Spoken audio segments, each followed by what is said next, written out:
a celebration of Girish Kasaravalli's cinematic legacy, a three-weekend film festival that reflects on the enduring relevance of India's most significant cinematic voices, curated as a meditation on place, ethics, and lived experiences. This festival brings together films that are rooted in the textures of everyday life. In Girish Kasaravalli's cinema, landscapes are not passive setting but active witnesses, shaping human choices, moral dilemmas, and histories of displacement. His work listens closely to silence, to margins, and to slow transformations brought about by social change, allowing cinema itself to become a form of ethical inquiry. We are honored to celebrate Girish Kasaravalli, who turns 75 this year, a pioneering figure of Indian parallel cinema and a key force in new wave of Kannada filmmaking that emerged in 1970s. An alumnus of the Film and Television Institute of India, Kasaroli is a four-time recipient of National Award for Best Feature Film. His minimalist visual language and literary sensibility foreground the inner lives of his characters, offering profound reflections of identity, memory, justice, and resilience in a rapidly modernizing world. This evening's screening is Nayi Neralu, a landmark Kannada film with English subtitles and one of Girish Kasaravalli's most philosophically resonant works. Adapted from a novel by acclaimed writer Vaidehi, the film explores question of selfhood, belonging, and social roles through the unsettling return of a man presumed dead. With its restrained storytelling and emotional precision, Nair Neralu exemplifies Kasaroli's ability to transform intimate human conflict into a larger meditation of society and change. We invite you to engage deeply with the film with a large curatorial journey of Whisper of Earth over coming weekend, that is tomorrow. So before we commence the screening, may I request everybody to kindly put your phones on silent or switched off. So post screening, it's a 3 hour film with an English subtitle. We'll have the question and answer today. Since it's a very lengthy film, Mr. Kasaroli suggested that we'll have a question answer. So we will be accompanied by Ms. Amulya B, a Bangalore-based multimedia journalist, to conduct the question and answer. I would like to invite Ms. Amulya B, who is a Bangalore-based multimedia journalist, translator, and writer. In 2021, made literary history as the first person to win the Toto Funds The Arts TFA Award for creative writing in both English and Kannada in a single year, a recipient of Ladli Award 2022 and the Prem Bhatia Award 2025 for excellence in political journalism. She focuses on stories at the intersection of culture, society, and technology. A diverse body of work includes speculative fiction like What Do I Call You Again? And extensive reporting for Village Square on themes such as natural farming, sustainable living, and rural innovation. May I welcome Ms. Amulya B to kindly come up on stage and also request our dear director, sir, Mr. Girish Kasaravalli, to kindly join on the stage with her for the question and answer. The film based on S.L. Bhairappa's novel. I mentioned during the introduction. And the film moves beyond that. Can you talk a little bit about in the context of the title and the way you did it? Yeah, I think the way how Professor Bhairappa interpreted Nayi Neralu and the way how I interpreted the title are quite different. Even in the film, even in the novel, uh, the sin part of it continues for 3 generations, and the dog follows them. So thereby he associates dog with the Papa Karma. Because the first generation man has deceived somebody and killed six sadhu. Because of that, the next generation also is affected, and the third generation. So I have totally left out that because I don't believe in that kind of karma theory at all. I don't, in fact, when I picked up the story, I totally eliminated those elements because I don't believe in that kind of philosophy at all. More of a practical person, but radical person, rational person. My argument was that this this mythology, the anecdote which you mentioned about Yudhishthira's journey to heaven, I have discussed that even in my earlier film, Crowdria, because that is very important to me, that mythology. Because you see, we are talking about the deeds that we do in this life. We don't talk about how it is going to affect my next generation, rebirth, birth, and all that. So I have totally left it out, but I have used it in different contexts and different interpretation as well. Um, I think one more aspect of the film that actually struck me a lot is these three women of three different generations, staying in one place, and all of them have different expectations of the main character. The daughter wants her mother to be only mother, not a woman with her desires and other things. And the eldest, Nagalakshmi, she sees her only as a sose, as a daughter-in-law, not as a woman. So these three characters, how did you, approach them? How did you see these three characters, perceiving this main character? In the original novel, it's actually the son, not the daughter. And I cut that out and converted it into a daughter for two reasons. One is that you see, if the son opposes the marriage, then immediately you bring in Oedipus complex. I don't want that interpretation to come into force. The advantage of having women of three generations, I converted that because I wanted to bring something else. I wanted to state something else. How do we look at our life? That is what is more important to me. When we see dharma, we always say dharma, translate dharma as religion. That's not the correct translation. Dharayati iti dharma. One which leads you is dharma. What is that leads us? My faith in cinema, good cinema, is my life, dharma. So that leads me. Otherwise, why would I continue for so many years doing one kind of film? Once I accepted that, then I started wondering which is the dharma which is leading all these three generation people. For Nagalakshmi, it is the belief. I don't dispute anybody's belief. I respect faith and belief. But if that limits itself to that particular person, it's fine. For the next generation, she is educated, she is Macaulay educated girl. So she thinks radical rationalism, rational attitude is the one which leads the life. So there itself, you have put the two kind of contradictory approach to life. Third is that of Venkat Lakshmi. Venkat Lakshmi neither believes in faith nor believes in radical devotion. There's a sentence somewhere in the between, She tells Achanaya, all my life is full of accidents and I just go by it.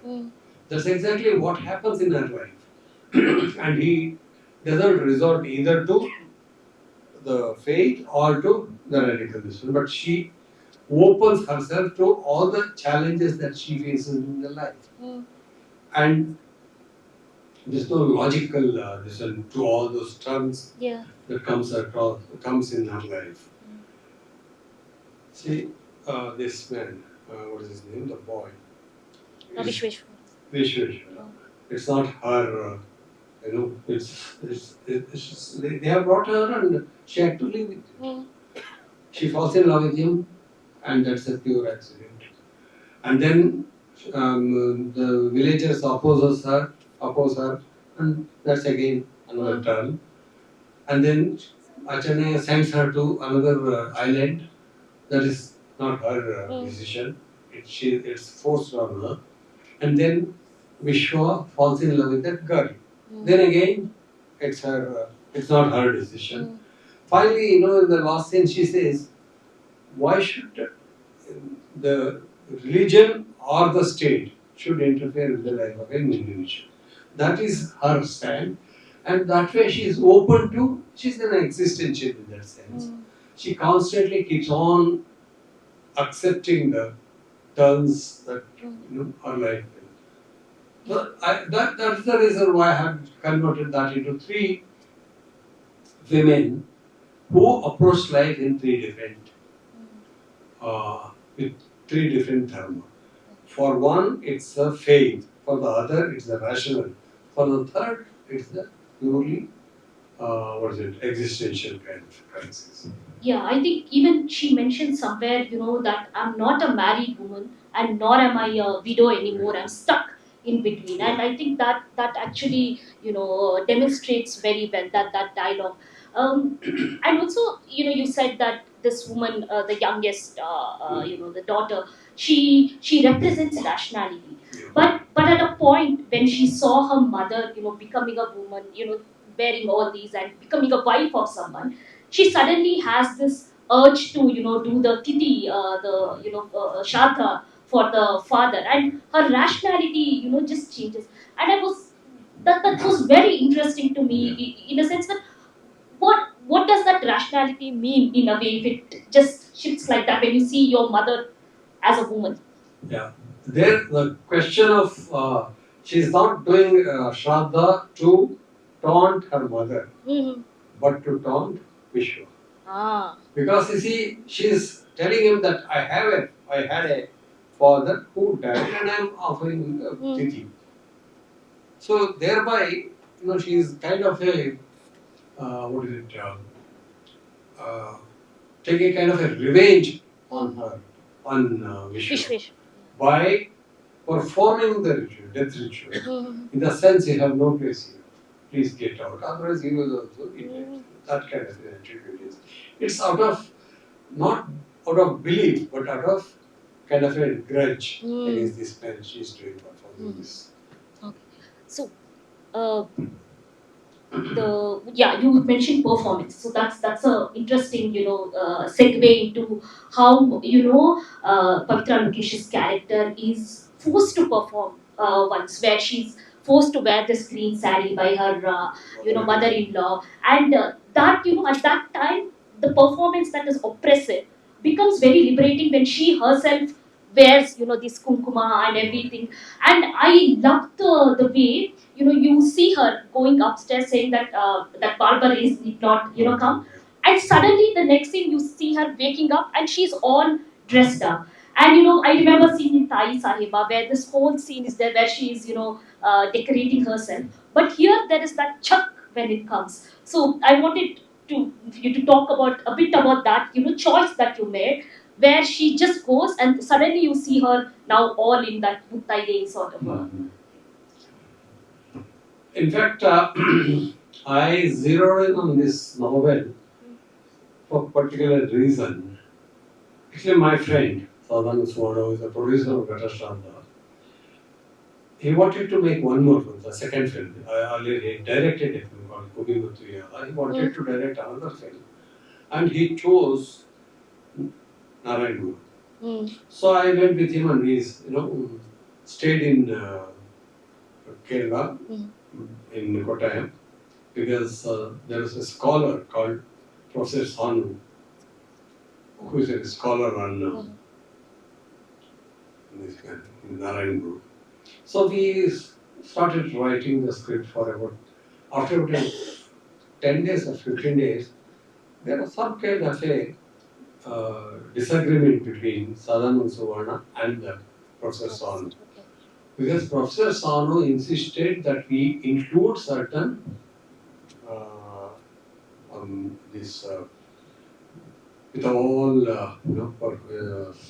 Swamijis, and we give some kind of a mythic, what is it called? Povada. Something that's unexplainable. Unexplainable. Yeah. Okay. So Sadanand Suvarna didn't agree at all for that, and then finally we decided we'll go back and come back after some time. Unfortunately, by the time we decided to go back, the producer had died, so that project was shelved. But when I came back to Bangalore, I wanted to discuss this with someone, and I decided Dr. D. Nagaraj was a good friend of mine. So I went and met him, and I told him, see, they are insisting on incorporating all the miracles that is associated with Narayan Guru, and for which both Suvarna and me are not agreeing. And so then we were discussing about it. He said, that is the problem with the realists. You don't understand these things from a very complex, because you see, you are a rationalist. So you look at it from a rationalist point of view. But if you are a creative mind, you have to see, go beyond this. And he said, look at it as a metaphor. Then he quoted many examples, many incidences that are connected to Shishnala Sharif and all the. Then I realized, yes, Monte Swami is there. Also, in Kannada, theatre has used that kind of elements very much. That's when I started, digging up my library and reading more about the kind of how people use myths as a counter narrative to use the opposite. That's when I came to know about Jenny Shikar in Orissa, and we have one this big event happening that happens in Kurg, wherein all the Dalits, one day take out this one against all the Zamindars. So I realized, yes, this is a way of protesting. Because you are so much suppressed that you can't vent out your anger against the oppressors. So you make it a kind of a ritual around it, So that gave me a lot of insight into this novel. That's why I picked up this novel. What if I turn this Venkatalaksmi's belief as a kind of protest? Yeah, she uses that as a conduit to rebel against this one. But I would say rebel, but to cross the limit boundaries set by them. Yeah. In a very, if you go deeper into this one, yes, it's a rebellious act by. Otherwise, she had never, the society would never allow her to have the pleasures of life, the meaning of life. Yeah.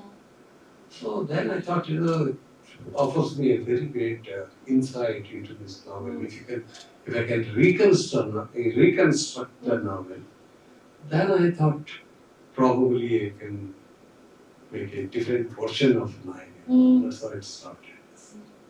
The power you spoke about, how these myths give power to those who are oppressed, reminded me of Kanasepa Kudri and Neri, where the Siddha myth actually gives a lot of power to the couple. So please do watch Kanasepa Kudri if you haven't already. If it's not the same audience, so if you haven't, please do watch it. So it's a brilliant sort of.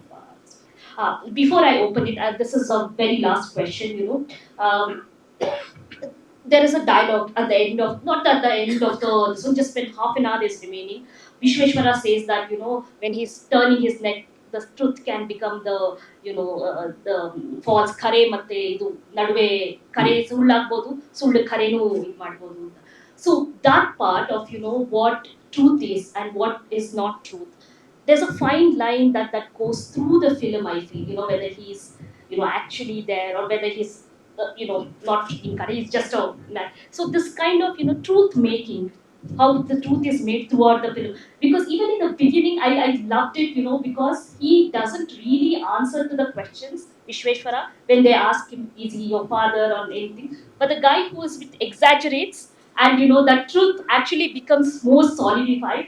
So this construction of truth that you carry it out, can you talk a bit about that, how truth is made? Actually, there's a film called Rashomon by Akira Kurosawa. When that film was shown in Venice International Film Festival and got the highest award, for the simple reason, for the West, truth is always fixed. For an East, for an Eastern, truth is also subjective. It's not objective. Yeah. From which perspective you are looking at things, and that decides what is truth. Yeah. So, what is truth for Vishwa? What is truth for Achanaya? What is truth for Venkalakshmi? What is truth for Rajalakshmi are totally different. To say that there is one truth itself is a wrong notion. We have to accept there are multiple facets of truth. And the truth actually is not truth. It only decides who is looking at it. Yeah. Huh? That's very quantum. I wanted to bring this argument again to the fore. And it's not only here, it's there in Kansemapura, it's there in other films also. It's there in Kurmavatara. Because I somehow never believed that there is something called absolute truth. Truth is always subjective. Thank you. That's a good way to open it. Any questions? Any questions? The film will not be a very authentic or faithful to the novel. But he said, I'll give you full freedom because before that I had made a series on his novel called Girish, which he hadn't seen all the episodes, but his wife liked it very much. So he said, I'll give you the rights. But I insisted that he should read the script because there is a lot of deviations. He read the script and then sent it back and said, I like the script. I made the film. Again, I invited him for a special screening. Only Dr. Bhairappa and Dr. Vijayamma were there.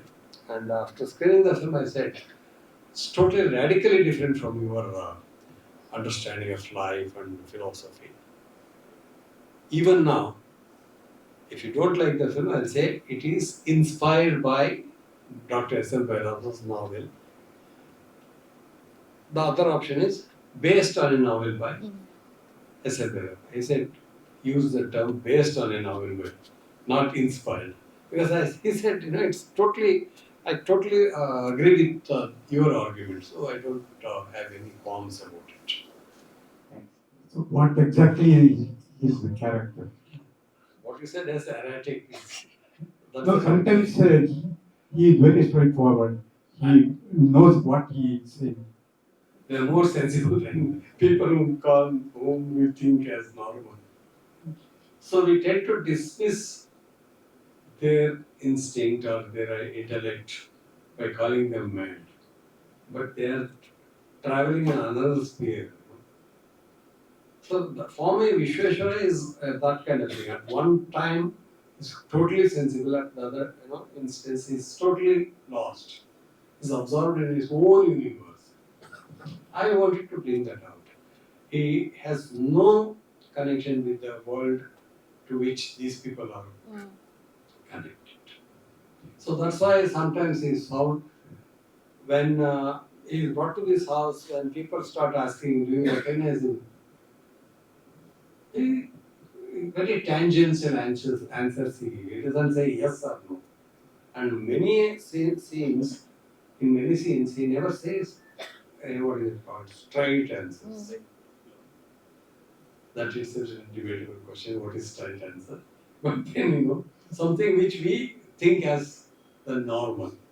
The normal, the so-called abnormal people look at so-called normal from a different perspective. We need to understand.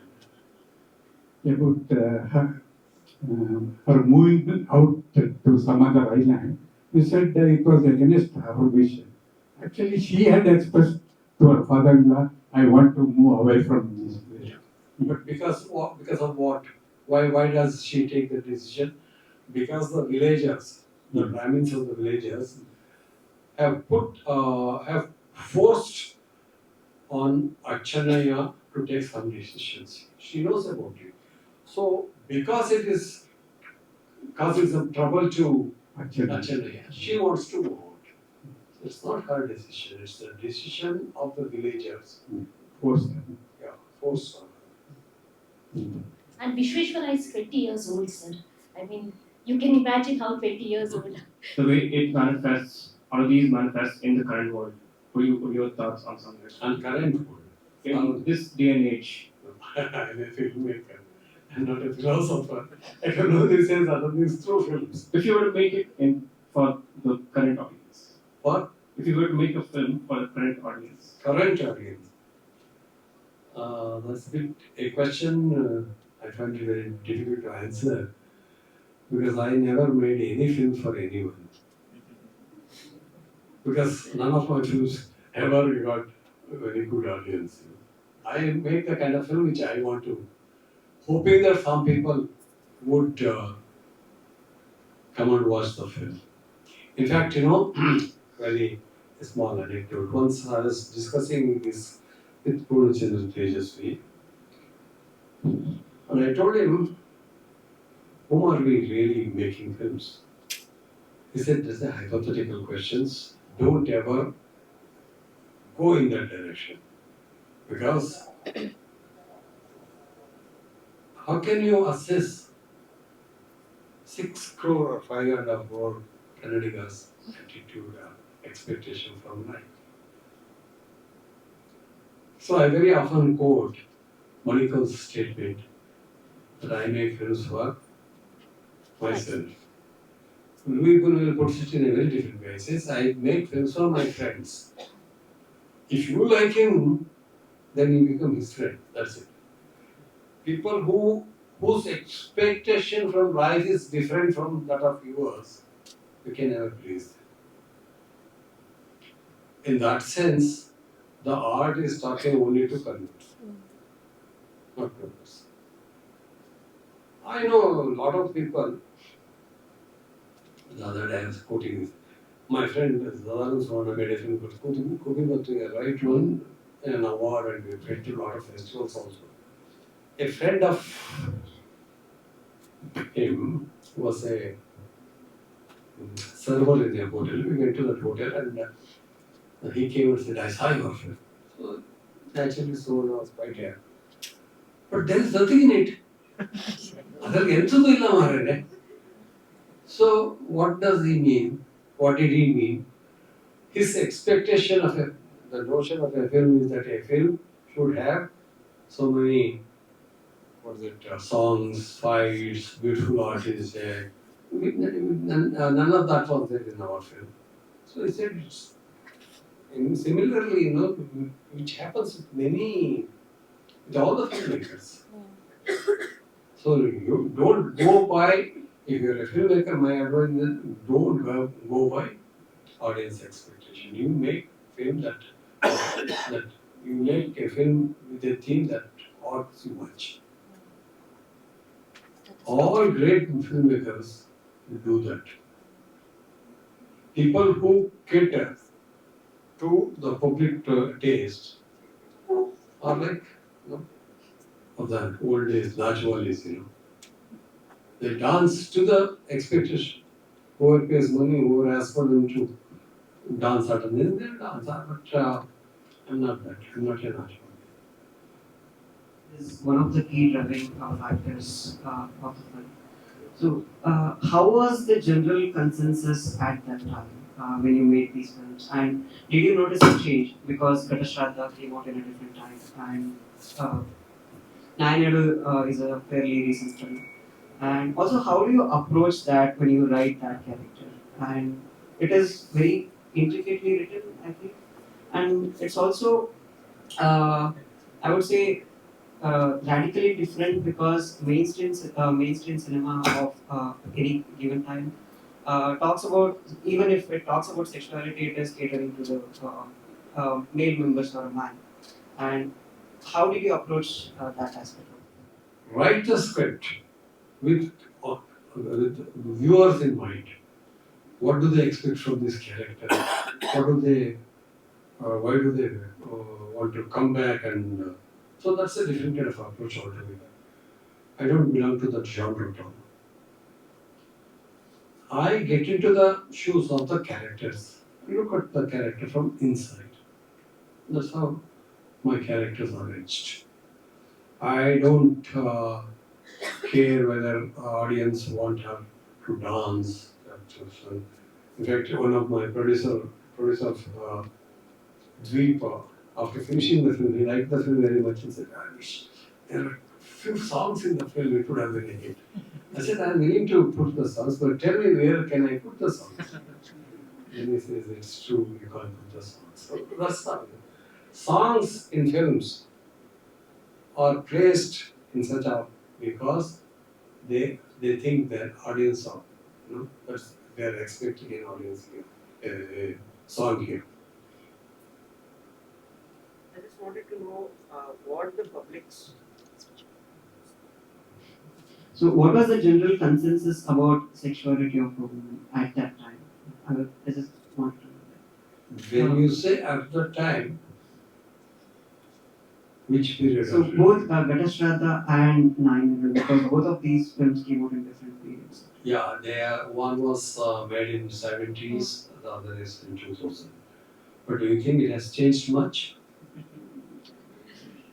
So tell me. No, I think not. No, see, when we make this statement, we think as a Bangalorean perspective. The Karnataka is not Bangalore. Karnataka is also Hospete. Karnataka is also Sigandur. Don't jump to a conclusion that people in a small village like Egodu would react exactly the way how people in Bangalore react. Similarly, when you say India, don't think we all or everyone reacts the way how a Bombay reacts. Quite different. So let's not jump to that kind of a conclusion that people of 70s reacted differently from people of 60s, no? And Today, to the 2000s. And in Indian society, the male had some kind of a reservation about depicting women's sexuality. But in art, all our arts, highlight that. That's one way of showing they are also human beings. Look at some of our great Kannada literary texts, like Kanurigati, Malayalam, or Shivaram Kavan's novel, Nayi Neralu.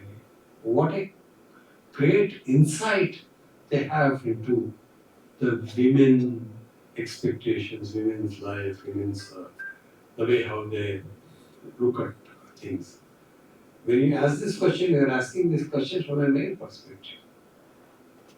But you should also try to understand the whole thing from female perspective, women's perspective.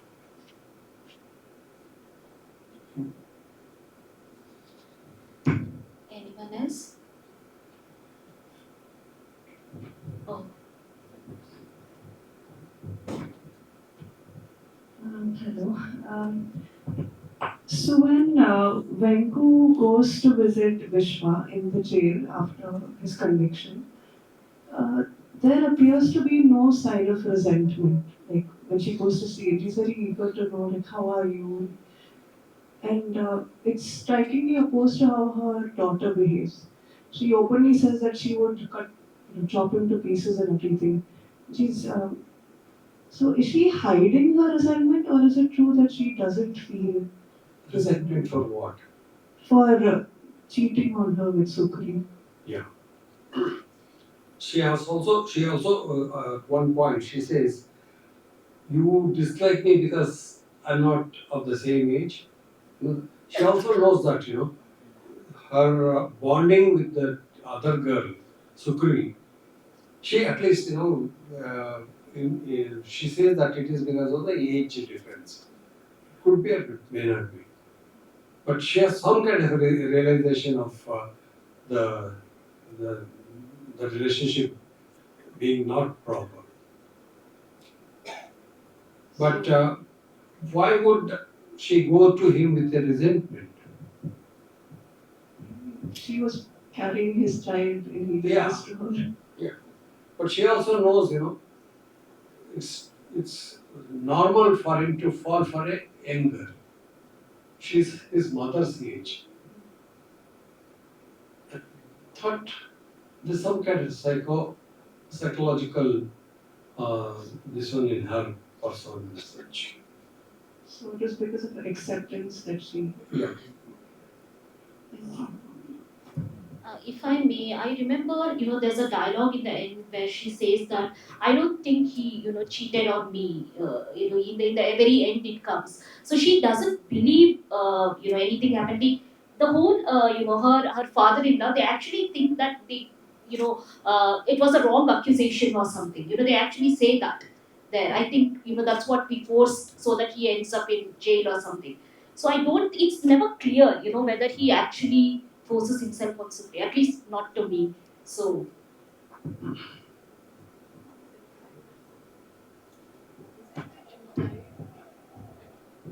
Right. implied. Oh, I don't know actually. I'm not sure from my subjective mother-in-law and the daughter-in-law. It it was, they were allies in the Right.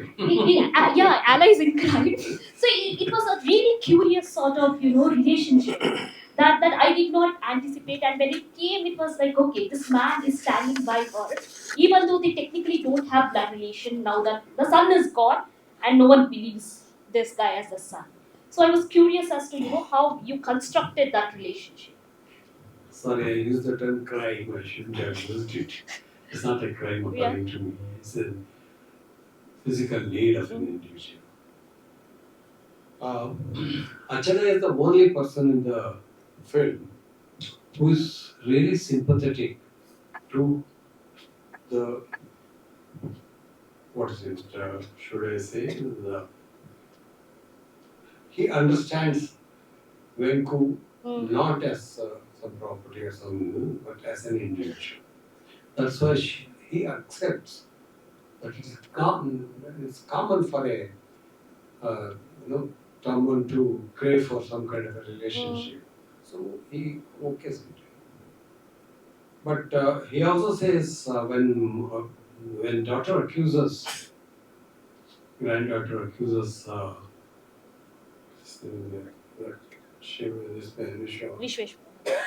And he says, if you want to chop someone off or if you want to send someone to jail, I should be the person because I brought you. So he also looks at it in a holistically, not in terms of individuals or in terms of some events. He looks at it the whole situation in a very complex, holistic way. Thank you. Thank you everyone for Thanks a being lot. here. Thank you. She's the Booker Prize winner last year, so please do come. And yeah, it has there are a lot of similarities that you can take and compare and everything. So please be there tomorrow. So thank you, sir, and thank you, Amulyaji. On behalf of National Gallery of Modern Art, Bengaluru, I thank one and all for being here and hope you're there tomorrow at same time for the Hasina, as Amulya Madam has mentioned. Now I request my colleague, Mr. Subarna Patru, to kindly, with a small token from our souvenir shop, to thank both these speakers, our dear director, sir.